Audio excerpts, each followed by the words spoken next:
News Malayalam impact. കാഴ്ച പരിമിതിയുള്ള വിദ്യാർത്ഥികൾക്കുള്ള Braille ലിപി പാഠപുസ്തകങ്ങളുടെ വിതരണം ഈ മാസം പൂർത്തിയാക്കുമെന്ന് വിദ്യാഭ്യാസ മന്ത്രി. ഓണപരീക്ഷയാകാറായിട്ടും പാഠപുസ്തകം ലഭിക്കാത്ത +1 വിദ്യാർത്ഥികളുടെ പ്രശ്നം ന്യൂസ് മലയാളം വാർത്തയാക്കിയിരുന്നു. വിവരങ്ങളുമായി രതീഷ് വാസുദേവൻ നമുക്കൊപ്പം ചേരുകയാണ്. രതീഷ്, സർക്കാരിന്റെ ഇടപെടൽ വളരെ വേഗത്തിൽ നടപ്പിലാകട്ടെ.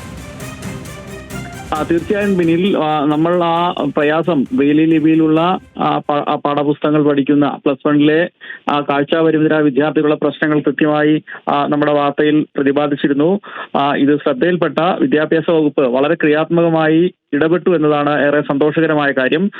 ഈ മാസം തന്നെ കാഴ്ചാപരിമിതിയുള്ള വിദ്യാർത്ഥികൾക്കുള്ള ബ്രെയിലി ലിപിയിലുള്ള പാഠപുസ്തകങ്ങൾ പൂർണ്ണമായും വിതരണം ചെയ്യുമെന്നാണ് മന്ത്രി വ്യക്തമാക്കിയിട്ടുള്ളത്.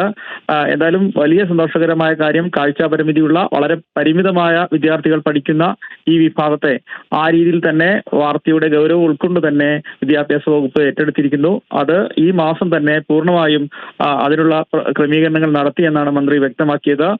ഈ മാസം തന്നെ കാഴ്ചാപരിമിതരായ ഈ വിദ്യാർത്ഥികൾക്കുള്ള പാഠപുസ്തകങ്ങൾ അവരുടെ കൈകളിലെത്തും എന്നാണ് ഏറെ സന്തോഷകരമായ വാർത്ത മന്ത്രി പങ്കുവച്ചത്.